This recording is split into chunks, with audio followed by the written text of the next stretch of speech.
So now we are going to discuss about control and coordination in animals. How control and coordination is brought about by animals. So in animals, the control and coordinations are provided by the nervous tissue and muscular tissue. So first we will discuss about the nervous system. As we know that the nervous system comprises of brain, spinal cord and nerves. Okay, the functional unit of nervous system is the nerve cells or neurons, as you have already studied in your previous class. All of you have studied that in the structure of neuron, and we also have studied the function of nervous system, that is transmit messages or information to different parts of the body. So in nervous system, the transmission of information takes place very fast. It is carried out in the form of electrical impulses. So now we will discuss in detail about the transmission of electrical impulse. What happens when we touch a hot object? So when we touch a hot object, that hot object is nothing but a stimulus. Okay, how we know that we have touched a hot object? So there are certain receptors present in our skin. Okay, the receptors are nothing but these are the nerve cells which are present in the different sense organs. Like our eyes have different receptors which can detect the sight. Our ear has receptor, then our nose has olfactory receptor. In this way, so it detects the stimulus.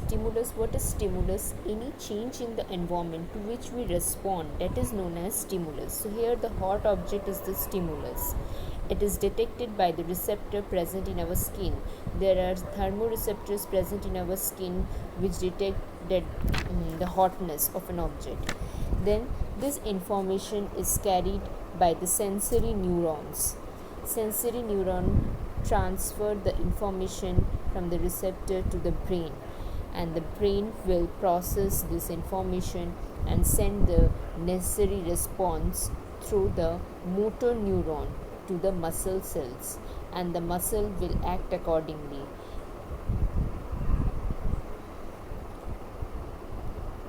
So how the electrical impulse travel through the nerve cell? So this is the structure of neuron you have already studied in your previous class.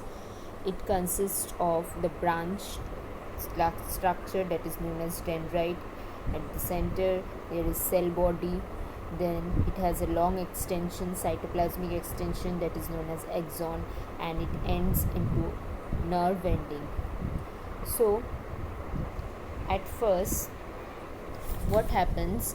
The information is acquired at the dendritic tip of the nerve cell, which sets off a chemical reaction that creates an electrical impulse. This impulse travels from the dendrite to the cell body, and then from the cell body it travels along the whole length of the axon to its end. At the end of the axon, the electrical impulse set off the release of some chemicals. That chemicals are known as neurotransmitters. These neurotransmitters cross the gap.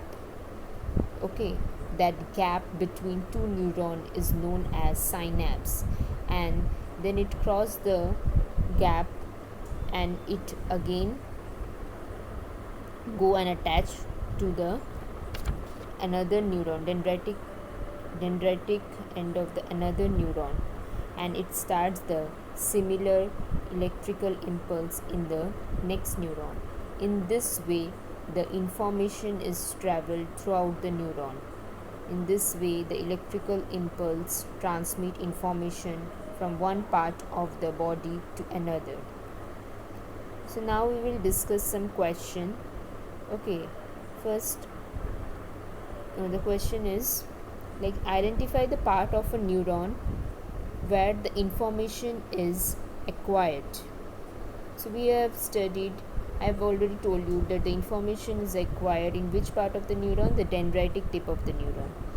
Now next is through which part of the neuron transmit the information travels in the form of electrical impulse, that is in the axon, and where this impulse must be converted into a chemical signal for onward transmission, that is at the nerve ending. The electrical impulse is converted into chemical signal for onward transmission. Okay, so this is about this topic of nervous system.